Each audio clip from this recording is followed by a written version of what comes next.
आइए अब देखते हैं शहर के जाने माने वकीलों द्वारा की गई देश के नीति निर्देशक तत्वों और मौलिक अधिकारों को लेकर आम जन को दी विधिक जानकारी।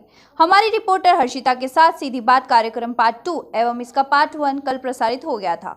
अगर आपने नहीं देखा है तो हमारे YouTube चैनल LT न्यूज पर जाके जरूर देखें। जहाँ से हमने बातचीत छोड़ी थी वहीं से वापस जारी रखते हैं। मेरा सवाल सर आपसे होगा, ये अभी बता रहे थे कि कुछ ऐसे मुद्दे होते हैं जिनपे कानून तो बन जाते हैं लेकिन सरकार उन पे इम्प्लीमेंटेशन नहीं करती है, या फिर कई बार हमने देखा है बहुत ही न्याय बहुत लेट मिलता है, उस पर आप क्या कहेंगे सर? बिल्कुल ऐसा है। भारतीय संविधान 26 नवंबर 1949 को 80% संविधान लागू हो गया था और 26 जनवरी 1950 से हमारा संविधान लागू हो गया। देश का दुर्भाग्य यह रहा कि आजादी के 75 वर्षों बाद अभी अपन चर्चा कर रहे थे नीति निर्देशक तत्व को सरकार लागू कर सकती है, उसके लिए कोई भी नागरिक न्यायालय में नहीं जा सकता। तो इसी का फायदा उठाते हुए सरकारों ने इस संविधान को लागू किया ही नहीं। अनुच्छेद 44 ये कहता है कि हिंदुस्तान का प्रत्येक नागरिक के साथ समान व्यवहार किया जाएगा, जिसका फंडामेंटल राइट आर्टिकल 14 ये कहता है कि देश का प्रत्येक नागरिक चपरासी से लेकर प्रधानमंत्री तक विधि के समक्ष समान है। कानून ये बना रखा कि एक चपरासी से लेकर जैसे आम आदमी से लेकर प्रधानमंत्री राष्ट्रपति सभी देश में कानून के अनुसार समान है। लेकिन दुर्भाग्य से काले अंग्रेज तो चले गए, गोरे अंग्रेज तो चले गए और काले अंग्रेजों ने इस संविधान को लागू होने नहीं दिया। अब 75 साल के बाद भी पूरे विश्व में हिंदुस्तान ही एक ऐसा देश है जहां आर्टिकल 44 लागू नहीं है। और किसी भी जाति के लोग हो सकते हैं, किसी धर्म के लोग हो सकते हैं, लेकिन देश का नागरिक है होगा। और हिंदू आप किसी जैसे उदाहरण के लिए किसी धर्मशाला में जाते हैं, वहाँ एक नियम है, सुबह 4 बजे खुलेगी, रात को 10 बजे बंद होगी, सुबह 4 बजे खुलेगी। तो धर्मशाला के अंदर अगर किसी में नियम हो सकते हैं तो आप एक देश चला रहे हो, इस देश के अंदर कोई नियम ही नहीं। एक मुस्लिम महिला के लिए अलग कानून, एक हिंदू महिला के लिए अलग कानून। आश्चर्य करोगे, भीमराव अम्बेडकर ने जब जवाहरलाल नेहरू जी हिंदू बिल कोड लेके आए थे, उसने उनका विरोध किया कि क्या ये देश में आप जब धर्म के नाम से देश के टुकड़े हो सकते हैं, पाकिस्तान हो गया, एक हिंदुस्तान रह गया, तो फिर ये धर्म के नाम से आप ये हिंदू बिल कोड क्यों ला रहे हो? आर्टिकल 44 को लागू करो, वहां प्रत्येक जाति धर्म हिंदुस्तान में कोई यूनियन है, हिंदू और मुस्लिम है। हिंदुस्तान के संसार के जितने भी धर्म वो सब धर्मों के लोग रहते हैं, ईसाई भी रहते हैं, यहूदी भी रहते हैं, पारसी भी रहते हैं, और उनके लिए अलग अलग कानून बना रखा। जब देश आजाद हो गया और आर्टिकल 44 अगर लागू हो जाता तो मैं कहता हूँ हिंदुस्तान की आधी समस्याएं वैसे खत्म हो जाती। अब एक मुस्लिम के अंदर उनको अल्पसंख्यक का कह के जब देश आजाद हुआ तो हिंदुस्तान में 3% मोहम्मद थे, आज हिंदुस्तान में 25% मुस्लिम जाति के, और जिस पाकिस्तान में 26% हिंदू थे वहां 1.5% हिंदू रह गए। और आप विश्व स्तर पे आप हिंदुस्तान को कहते हो कि यह मानवाधिकार को हनन होता है। हिंदुस्तान जैसा तो विश्व में कोई देश ही नहीं है जहाँ किसी प्रत्येक नागरिक के लिए अलग अलग कानून बना रखे। अगर एक कानून हो जाए तो हिंदुस्तान की आधी समस्या वैसे ही खत्म। और यूनिफॉर्म सिविल कानून लागू होते ही देश में जितना मुस्लिम हिंदू किसी महिला के साथ जो भेदभाव होता, ये भेदभाव संभव ही नहीं है। तो अनुच्छेद 44 को सुविधा, अब देश का दुर्भाग्य देखो, जिसने भी राजनीतिक पार्टी ने हिंदुस्तान में शासन किया, सुप्रीम कोर्ट 95 में सीमा बनाम अश्विनी केस में कहा था कि आप अनुच्छेद 44 को लागू करो, तभी हिंदुस्तान में नागरिकों के ऊपर पूरा नागरिकों को न्याय मिलेगा। क्योंकि एक मुस्लिम 4 शादियां कर सकता है और किसी अन्य जाति का 1 शादी कर सकता है, एक मुस्लिम 20 बच्चे पैदा कर सकता है और एक हिंदू 2 बच्चे से ज्यादा पैदा नहीं कर सकता। और लेकिन दुर्भाग्य से देखो, हिंदुस्तान की पार्लियामेंट के अंदर विधानसभा और लोकसभा, जहां ऊपर से कानून बनने चाहिए थे तब नीचे लागू। पंचायत राज में तो आप 2 से अधिक संतानों के किसी भी व्यक्ति को जनप्रतिनिधि बनने का अधिकार नहीं देगा, लेकिन एमएलए और एमपी के लिए कानून नहीं है। सर आप जो कह रहे हैं उस बात, कृष्ण गोपाल जी और प्रहलाद जी कुछ कहना चाह रहे हैं सर? आप मेरा एक निवेदन, जब ऊपर से कोई कानून बनता है तो विधि के समक्ष तभी न्याय मिलता है। हर जनप्रतिनिधि, चाहे वो एमएलए हो चाहे पार्षद हो, उनके लिए भी समान कानून होना चाहिए। 2 से अधिक संतान वाला खड़ा नहीं हो सकता। तो ऐसा नियम हो तो हिंदुस्तान के विकास में सबसे बड़ी बात है जनसंख्या का नियंत्रण। पूरे वर्ल्ड का केवल 2.5% क्षेत्रफल अपने हिंदुस्तान में, पूरे वर्ल्ड का, और जनसंख्या 20%। तो आप कहां से विकास करोगे? आपकी कोई योजना बने उसके पहले समस्या खड़ी हो जाएगी। इसलिए हिंदुस्तान का दुर्भाग्य है, यूनिफॉर्म सिविल कोड लागू होने के बाद कोई सुविधा राजनीतिक दल नहीं करेगा, क्योंकि वोट बैंक चाहिए। और किसी समाज को आप डरा के बहुसंख्यकों को अल्पसंख्यकों को डराओगे, अल्पसंख्यकों को बहुसंख्यकों को डराओगे, तो आजादी के 75 साल के बाद भी आप ऐसी बातें करोगे तो देश का विकास कैसे होगा? और देश में आप कानून की बात कैसे कर सकते हो? और दुर्भाग्य से सुप्रीम कोर्ट, हाई कोर्ट भी, वहां भी ऐसी व्यवस्था नहीं है। वरना उनके जो कानून बनते समान नागरिक के लिए, सभी नागरिकों के लिए बने, उसमें तो बच्चे को विवाद ही नहीं करना चाहिए। चलिए अब सब कुछ आपने बहुत बहुत धन्यवाद। ये एक बहुत ही गलत समस्या है। इस पर हमें विचार करने के लिए संगोपांग विचार करना पड़ेगा। हम जो विचार कर रहे हैं, मेरे लायक साथी जिन विषयों पर अपने विचार व्यक्त कर रहे हैं, मैं निवेदन करना चाहूँगा कि हमारे संविधान के अंदर जो व्यवस्थाएं की गई है वो बहुत ही सोच समझ करके और बहुत गहराई के साथ की गई है। जहाँ तक हम अनुच्छेद 14 की बात करते हैं तो 14 पर आकर के रुक जाते हैं, लेकिन 14 के आगे एक अनुच्छेद है 15, वो इतना इम्पोर्टेंट अनुच्छेद है कि हमारी सारी समस्याओं का समाधान कर देता है। लेकिन आज तक सुप्रीम कोर्ट और हमारे जितने भी लोग आगे और अनुच्छेद 15 की ओर ध्यान आकर्षित करते हैं। अनुच्छेद 15 ये कहता है क्या है? कि state shall not discriminate on the basis of religious, race, sex, caste and place of birth. इन 5 चीजों के आधार पर किसी में भी भेद नहीं करेगा। एक बार हिंदी में बताएंगे सर? राज्य रिलीजियस का मतलब धर्म के आधार पर, रेस के यानी कि जाति के आधार पर, सेक्स का मतलब ये लिंग के आधार पर, जन्म स्थान के आधार पर, इनके आधार पर किसी प्रकार का विभेदकारी कानून नहीं बनाएगा। लेकिन समस्या हमारे सामने ये आती है कि समय समय पर हमारे राज्य द्वारा संविधान और संसद में बैठे हुए लोगों ने विभेदकारी कानून बनाए और उन विभेदकारी कानूनों को हमारी सर्वोच्च न्यायालय द्वारा ठप्पा लगा करके उन्हें लागू किया गया। यदि अनुच्छेद 15 को आधारभूत मान करके इस प्रकार के कानून को बनने से ही समय पर रोक दिया जाता तो हमारे लिए समान नागरिक संहिता का जो मार्ग है वो बहुत पहले ही प्रशस्त हो जाता। अब हम क्यों पिछड़ गए हैं, इसके लिए मैंने निर्णय किया। हमारे संविधान लागू होने के पश्चात देश के अंदर राजनीतिक व्यवस्थाएं बहुत चली, लेकिन हमारी राजनीतिक व्यवस्थाओं ने एक ऐसे स्थान पर एक बहुत विचित्र झटका देखा, एक विचित्र इवेंट देखा, वो था आपातकाल। मैं हर चीज को ये नहीं मानता है कि किसी चीज के 2 इफेक्ट हो गए, कि किसी चीज का प्रभाव अच्छा भी होगा और किसी चीज का प्रभाव बुरा भी होगा। लेकिन आपातकाल के अंदर जो संविधान में संशोधन किए गए, उन संविधान जो 42 संशोधन किए गए, उन संशोधनों में जो सबसे इम्पोर्टेंट चीज इस संविधान में जो जुड़ी गई है वो ये है कि नागरिकों के मौलिक कर्तव्य। अब मैं इसलिए आपके इस प्रश्न का ध्यान आकर्षित करना चाहता हूँ कि हम केवल यहाँ तक जुड़े हुए हैं कि कानून, न्याय और न्याय व्यवस्था में लगे हुए लोग, इनके बदलाव से क्या हमारी व्यवस्थाओं में बदलाव आएगा? क्या नहीं। एक और बहुत बड़ा अंग है जिसके कारण से व्यवस्था में बदलाव आएगा, वो अंग है और उनको प्रभावित करने वाली कोई चीज है तो वो है हमारे नागरिकों के मौलिक कर्तव्य। जब तक नागरिक अपने मौलिक कर्तव्यों के प्रति जागरूक नहीं होगा, मौलिक कर्तव्यों की पालना पूरी तरह से नहीं करेगा। मैं एक एग्जाम्पल देता हूँ। सबसे पहला नागरिकों का मौलिक कर्तव्य क्या है? It shall be the duty of every citizen of India to abide by the law and respect institutions, national flag, national anthem. अब यदि हम ऐसा करने अबाइड बाय द लॉ, प्रत्येक एक बार नागरिक हिंदी में बताएंगे सर? प्रत्येक नागरिक का ये कर्तव्य है कि कानून से बाधिका करे। वस्तुस्थिति ये है जी कि हमारे यहाँ कानून तोड़ने को तो एक सिस्टम मान रखा है। ये आदमी अपने को अपना स्टेटस सिंबल मानता है कि मैंने कानून तोड़ा। सब लोगों के लिए कह रखा है कि भाई चलिए मैं नहीं चल रहा हूँ, इसका मतलब मेरा स्टेटस ऊंचा। इस तरह की व्यवस्था क्या ना, जब तक हम पूर्ण रूप से चौथे स्तंभ को, जिसको मैंने कहा है कि जिन लोगों का कर्तव्य है उन कर्तव्य के स्तंभ को हम जागरूक नहीं करेंगे, कर्तव्यों की पालना करने के लिए उनको प्रेरित नहीं करेंगे, और ये लोग अपने वैधिक कर्तव्यों की पालना में यदि तत्पर नहीं होंगे, तब तक ऊपर की सारी व्यवस्थाएं जो है, जो परिणाम आज हमें दे रही है और जिसके दूषित परिणाम हमको देखने को मिल रहे हैं, जैसे पेशे में पेशा मिलना, न्याय का लंबित होना, निर्दय को न्याय नहीं मिलना, न्याय में विलम्ब होना, ये सारी व्यवस्थाएं एज इट इज चलती रहेगी। यहाँ मेरा निवेदन ये जी कि मैं अपनी तरफ से नहीं, एक उच्च न्यायालय के न्यायाधीश ने हमारी न्याय व्यवस्था के बारे में एक बहुत बड़ी बात कही थी कि आज हम उस दौर से गुजर रहे हैं जहाँ न्याय व्यवस्था में न्याय पाने वाले व्यक्ति के लिए सोने के हाथ और लोहे की टांगे चाहिए।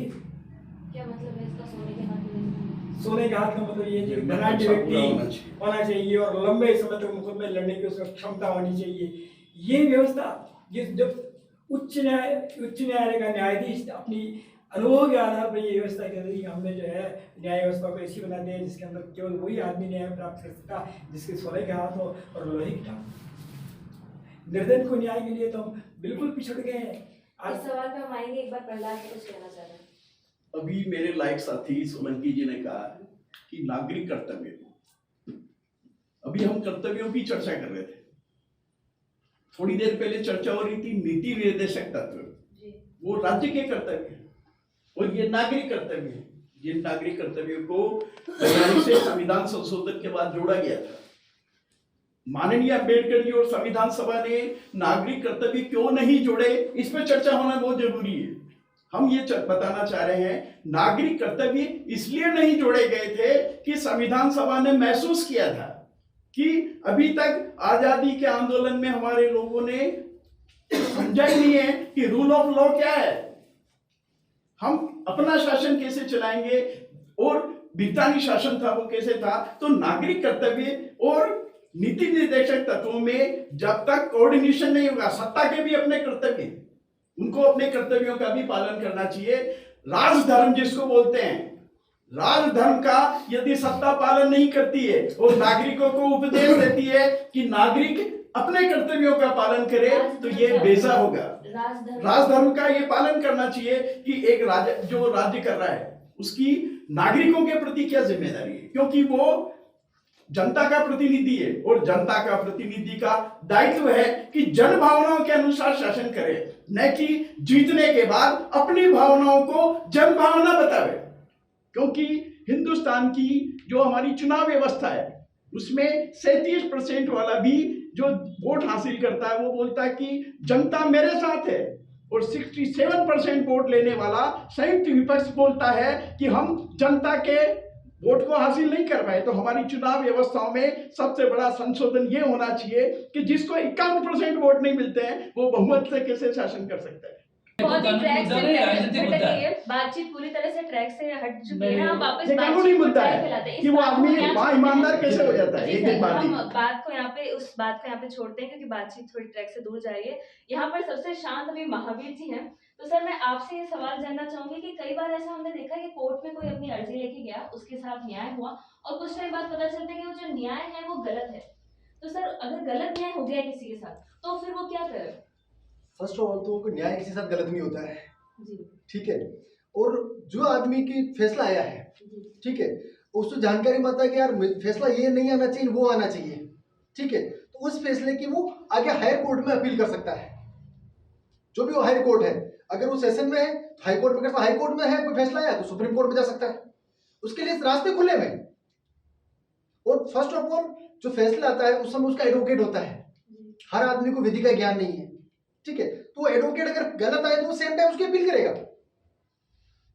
इसलिए उसका कोई जब फैसला आया है अगर वो विधि विरुद्ध है, जो वास्तव में उसके हित में नहीं है, उसमें फैसला का उसका हित है, तो वो हाई कोर्ट में अपील करेगा। आपने कहा कि वो डिस्ट्रिक्ट कोर्ट पे अगर उसको सही नहीं लगता है तो वो हाई कोर्ट हाई में कोर्ट जाए, चले हाई कोर्ट से सुप्रीम कोर्ट में जाए। जी। तो सर जब उसको न्याय जिसकी जरूरत थी, जब उसको इंसाफ चाहिए था, वो टाइम तो गुजर गया, बहुत ही लेट उसको न्याय मिल पाया है, अब क्या होगा सर?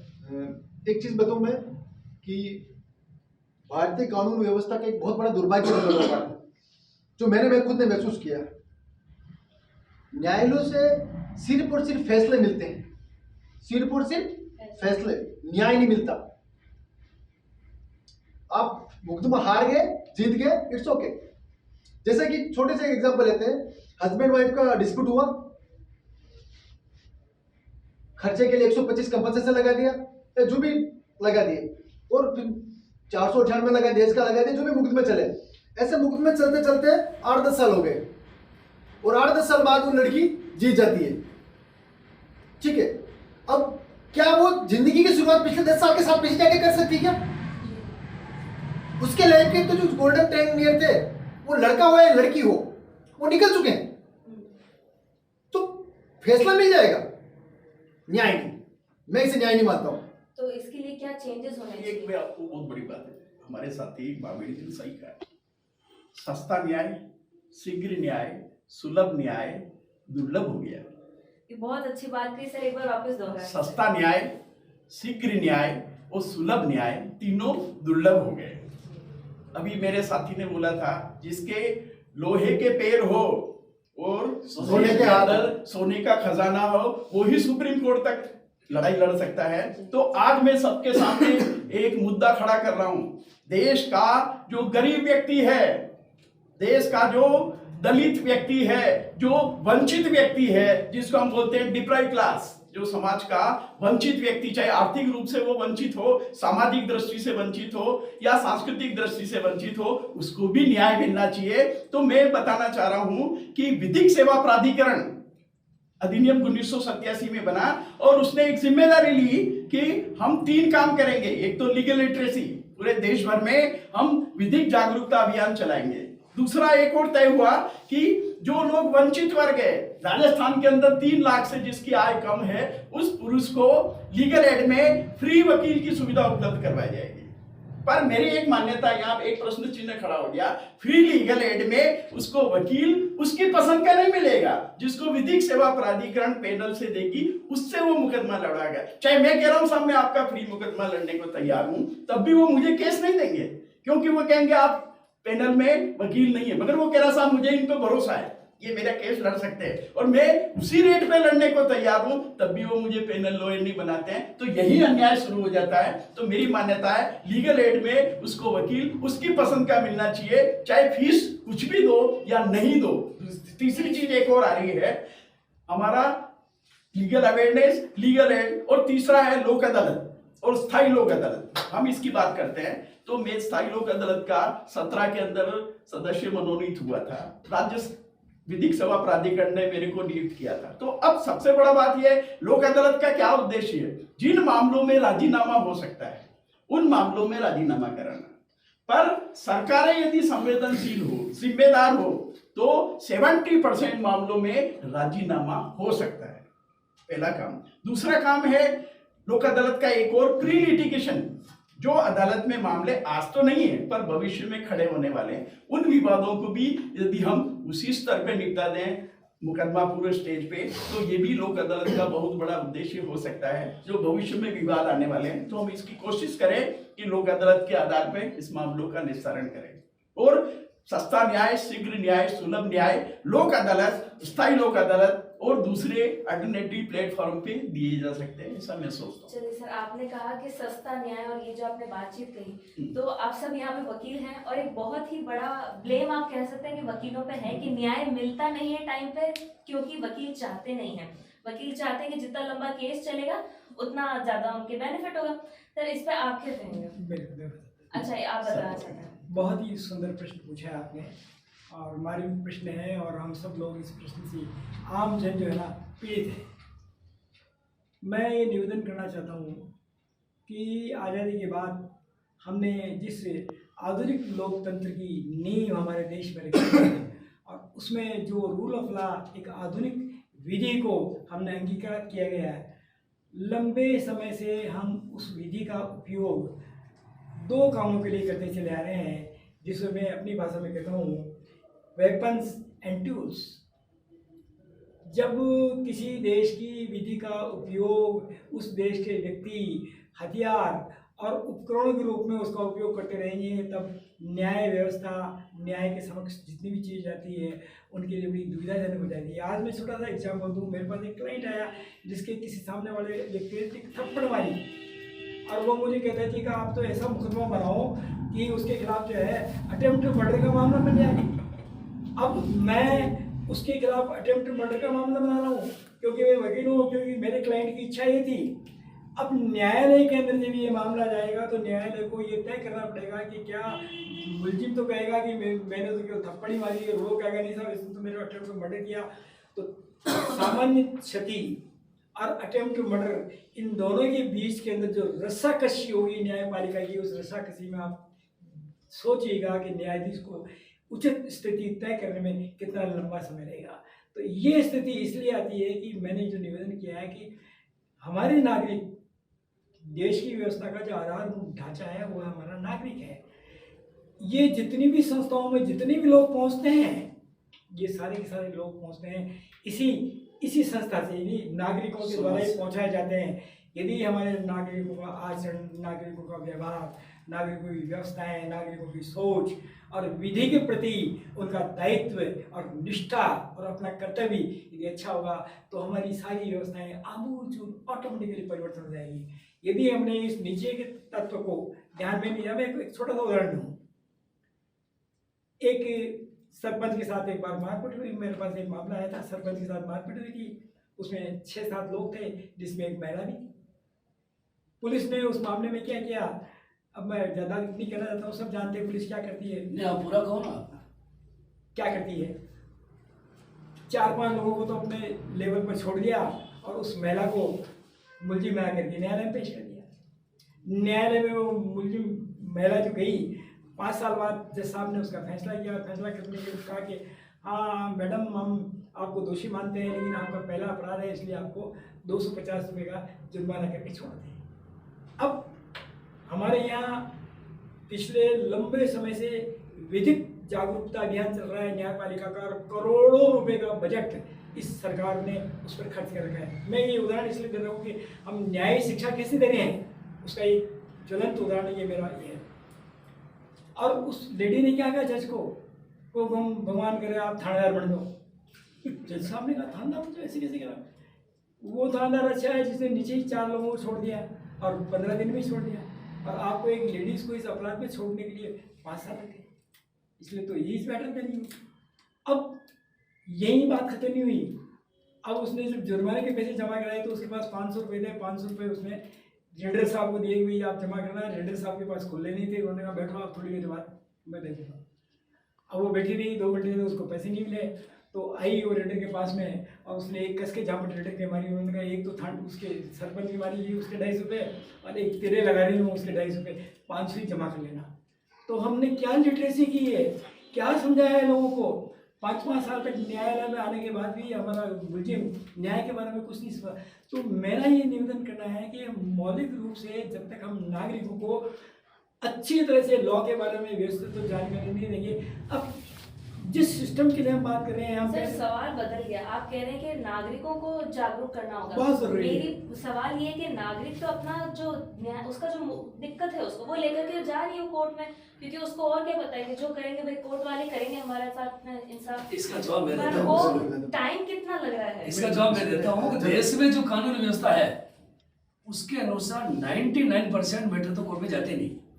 1% मैटर है जो वास्तव में न्यायालयों के पास आते हैं, क्योंकि पुलिस की जो व्यवस्था है, अभी श्रीमान जी ने सोलंकी साहब ने कहा कि उस पुलिस ने 4 वालों को तो छोड़ दिया, तो वकील के पास और कोर्ट के पास तो केस वही आते हैं जिसमें पुलिस को उनका जो सुविधा सुख नहीं मिलता है, वरना वो वही निपटा देते हैं। तो 99% केस तो मिलते हैं, 1% जो कोर्ट में आते हैं और उनको बेचारों को भी न्याय नहीं मिलता। तो इसलिए पब्लिक के अंदर भी एक राष्ट्रीय चरित्र होना चाहिए, वास्तव में सही है गलत किया। जिस देश का राष्ट्रीय चरित्र नहीं है वो झूठे मुकदमे करेंगे और ऐसे न्यायाधीशों को, वकीलों को पैसा देंगे। अगर राष्ट्रीय चरित्र होगा कि मेरा देश पहले, मेरा समाज पहले, मैंने से अगर कोई छोटी गलती हुई तो उसको माफ करो, क्यों कानून भी छोटी गलती की सजा नहीं देता। जैसे अपन भीड़ में जा रहे हैं, किसी से टकरा गए तो कहते हो मेरे साथ टकरा गए तो उसका मुकदमा नहीं बनता, लेकिन अगर 2 जा रहे हैं, कोई भीड़ भी नहीं है और आपस में टकरा गए तो वो अपराध है। तो इसलिए राष्ट्रीय चरित्र होना बहुत जरूरी है। मेरे सवाल का अभी मुझे जवाब नहीं मिला कि जो बहुत ज्यादा लेट है उसके लिए कहते हैं। सर एक बार आपकी सुन लेते हैं, उसके बाद आप मैं जो सबसे एक बार हम सुन लेते हैं। आप जो कहना चाह रहे हैं, जो जहाँ तक मेरी जानकारी में, कि एडवोकेट्स की वजह से डिले रहता है जी। आपका जो क्वेश्चन जहाँ तक मैं समझ पा रहा हूँ जी। देखिए मैडम, सबसे पहली बात तो कि एडवोकेट अपने वकील के लिए पैरवी करता है, ठीक है। उसमें बहुत सारे लिटिगेशन आते हैं, बहुत सारी स्टेज आती है, ठीक है। अब कई बार तो जो हमारे वकील होता है हमें डॉक्यूमेंट टाइम नहीं दे पाता, हम फोन करते हैं, अब वो डॉक्यूमेंट 5-5, 6-6 पेज तक डॉक्यूमेंट हमें प्रोवाइड नहीं करा पाता है।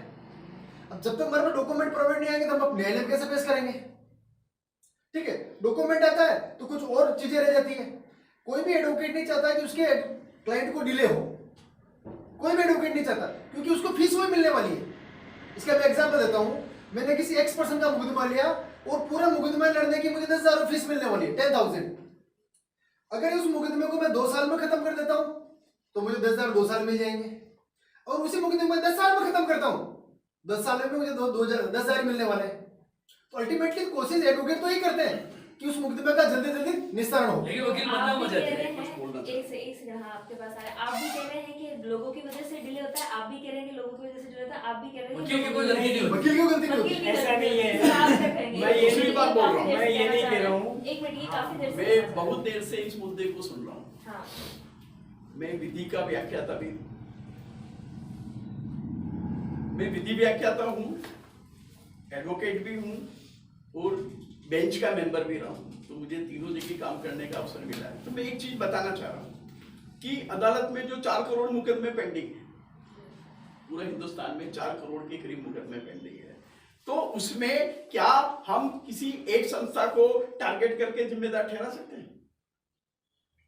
न तो बार उसके लिए अकेली जिम्मेदार है, न बेंच उसके लिए अकेली जिम्मेदार है, और न ही और दूसरा ग्रुप। अब जैसे मैं जिस मीडिया की बात कर रहा हूं, मीडिया की बहुत बड़ी भूमिका होती है, जिसमें आप जैसे विद्वान और विदुषी महिलाएं होती, तो उनकी सबसे बड़ी जिम्मेदारी है न्याय की। जब हम बात करते हैं तो बार और बेंच दोनों आ जाती है, तो दोनों की सामूहिक जिम्मेदारी है कि वो समाज को न्याय दिलाए, सस्ता शीघ्र और सुलभ न्याय।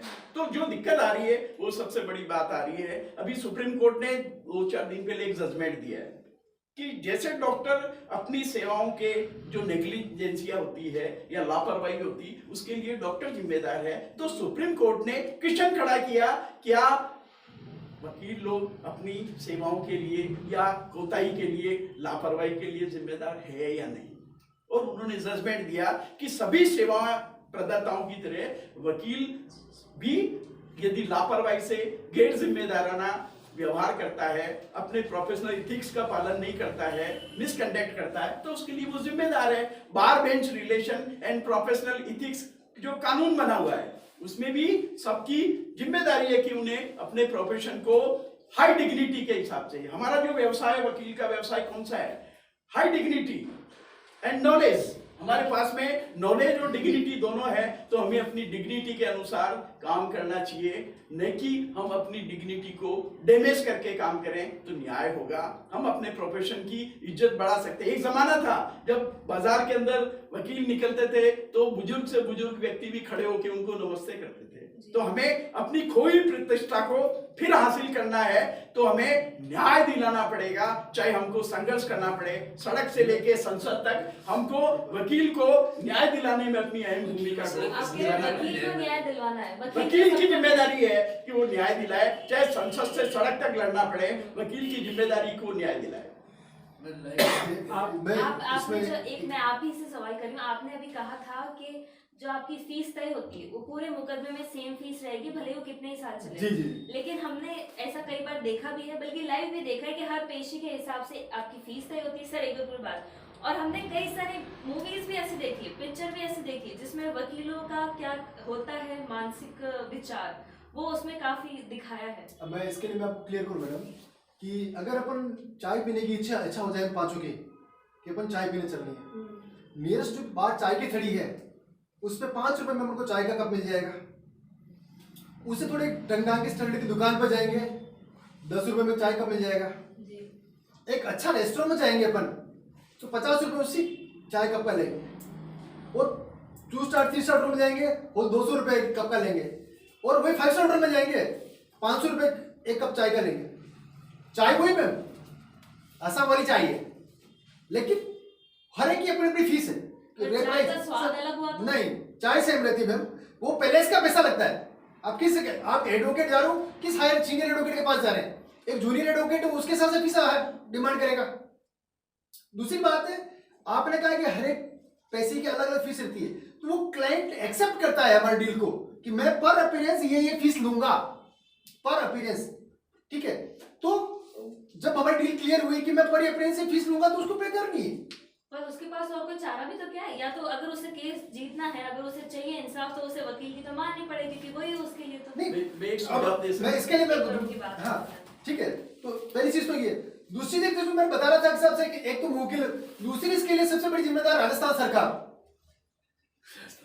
राजस्थान सरकार इस प्रकार जिम्मेदार है कि मेरा क्लाइंट है जो पिछले 4 पैसों से बिल बढ़ा रहा है, फाइल जजमेंट में, फाइल जजमेंट में, वो अहमदाबाद का है, अहमदाबाद से हर पेशी पे वो आ रहा है, लेकिन कोर्ट के पास स्टाफ नहीं है, कोर्ट के पास स्टाफ नहीं है कि वो जजमेंट टाइप कर सके। अच्छा, ठीक है, तो एटलीस्ट सरकार भी जब आप जो व्यवस्थाएं हैं आपने दे रही कि उनको फुलफिल करें। न्यायालयों में बेसिक जो आधारभूत सुविधाएं नहीं है, नहीं है। उसका भी स्ट्रक्चर भीलवाड़ा में 10 करोड़ किराए चल रही है, 10 से अधिक करोड़ किराए पे चल रही है, और जो बेसिक साधन मिल नहीं रहे, तो 4 पेशी इसलिए बदल गई। उस वकील की क्या गलती? वकील का क्या दोष है मुझे बताइए आप। मेरा क्लाइंट क्या दोष है, अहमदाबाद से भरी सर्दी में यहाँ आ रहा है और साहब कहता है कि यार पीए नहीं है मेरे पास, ऑर्डर कौन टाइप करे, डेट लो वकील साहब। ये क्लाइंट का दुर्भाग्य रहा, ये क्लाइंट का दुर्भाग्य रहा। तो लेकिन इसमें वकील का क्या दोष है, जब अमूमन जनता एडवोकेट सिर्फ अकेला कोई भी डिले होता है उसके लिए अकेला एडवोकेट जिम्मेदार नहीं है, उसके लिए सरकार, बार, बेंच, अगर लाइबिलिटी आती सब पे आएगी, अकेला एडवोकेट पे नहीं आएगी। चलिए सर, ये तो बात हुई कि कैसे कोर्ट जिम्मेदार है, या फिर आप कुछ कह रहे हैं कि नागरिकों की गलती है कई जगह पर, और कुछ ऐसे केस होते हैं जिनको बहुत जल्दी निपटारा जरूरी होता है, जैसे रेप केस का हम एग्जाम्पल लेते हैं, तो उसका भी नया कानून बना है कि शायद तक 2 या 3 महीने में कोर्ट, अगर रेप केस है या फिर महिला के साथ अत्याचार का केस है तो उसे जल्दी से जल्दी सुलझाना पड़ेगा। पर क्या दूसरे ऐसे मुद्दे नहीं होते हैं जैसे जो बहुत ही इंपॉर्टेंट हो, किसी का बिजनेस से लेकर के रिलेटेड हो गया मुद्दा, तो उसको भी तो जल्दी से जल्दी मिलना चाहिए न्याय। वो अटका हुआ है अपने बिजनेस को लेकर के, उसके लिए क्या नया न्याय नहीं बनना चाहिए? जब उसके लिए मध्यस्थता अधिनियम बना हुआ, मेरा 1996 में मध्यस्थता अधिनियम बना, और हर कंपनी अपने जो मैनिफेस्टो होते हैं या जो उसका जो संविधान होता उसके अंदर एक मध्यस्थता का कॉलम रखा था, और उसके कारण बाहर वो समझौता करके या मध्यस्थ द्वारा तय करते हैं, वो सुलभ होता है, वो दोनों पक्षों के लिए बिजनेस में 90% उसका उपयोग करते हैं। सर बिजनेस तो मैंने एक एग्जांपल लिया है, पर मैं दूसरी चीजों की बात करें, ऐसे नहीं, कई जो सारे मुद्दे मुद्दे चल- होते हैं जिनको हाथों हाथ सुलझाना बहुत जरूरी होता है, लेकिन वो डिले पे डिले होते जाते हैं। उनके लिए क्या न्याय ये नहीं होना चाहिए कि चाहे कोई सा भी केस हो, चाहे रेप का केस हो या कोई नॉर्मल केस हो, उसका जल्दी से जल्दी निपटारा होना चाहिए? उसके लिए प्रोसेस है, लेकिन उसका दुरुपयोग होता है। 89 एक सीपीसी में एक धारा है कि कोई भी केस होता है तो सबसे पहले दोनों पक्षकारों को बैठा के जज की ड्यूटी है कि उनमें समझौता की गुंजाइश देखे, लेकिन दुर्भाग्य से 89 इस धारा का उपयोग नहीं होता। वरना किसी भी मामला हो कि दोनों पक्षों को बैठा है उसमें समझौता हो सकता है। रेप केस में तो समझौता हो नहीं सकता, लेकिन दूसरे जैसे मामले हैं तो उसमें समझौता का प्रावधान है, लेकिन उसका उपयोग नहीं होता। मैं इसमें एक बात और कहना चाहूंगा, जैसे कि भाई साहब ने पहले जानकारी दी थी कि जब तक जो भारतीय नागरिक कानून का उपकरण और औजार के रूप में उपयोग करेंगे, आप कितनी भी सुविधाएं उपलब्ध करा दो, न्याय मिल ही नहीं सकता। पहले नागरिकों को अपने बेसिक लेवल पर आना पड़ेगा कि नहीं यार, मैं वास्तव में जो गलत हुआ है तो मैं वही रिपोर्ट लिखूं। दूसरी, ईगो को साइड में करना पड़ेगा। तो झूठे मामले नहीं बढ़े। आज मान के चले तो 70% तो झूठे मामले होते हैं, वास्तविकता जो दर्ज होते हैं वो होते ही नहीं है। वास्तविक अपराध तो आते ही नहीं। वास्तविक अपराध कुछ और होता है, रिपोर्ट में क्लाइंट आता है, वकील साहब मजबूत मुकदमा बनना चाहिए आप तो बस। हमने जान लिया वकीलों से कि कई जगह पे नागरिकों को अपने अधिकारों का पता नहीं है, इस वजह से न्याय नहीं मिल पा रहा। तो कई जगह पे नागरिकों को अपने अधिकारों का दुरुपयोग करना आता है, इस वजह से न्याय नहीं मिल पा रहा। तो कई जगह पे इन्होंने कहा कि न्याय सरकार की दिक्कत से नहीं मिल पा रहा, तो कई जगहों पे कहा कि जज नहीं है या एम्प्लॉयमेंट जो है पीए नहीं है, इस वजह से नहीं मिल पा रहा।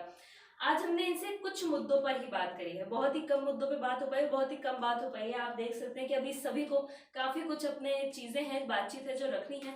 इसी टॉपिकों पे लेकर के, हमारे देश के और मुद्दों को लेकर के हम आपके साथ कुछ ही दिनों में फिर लौटेंगे।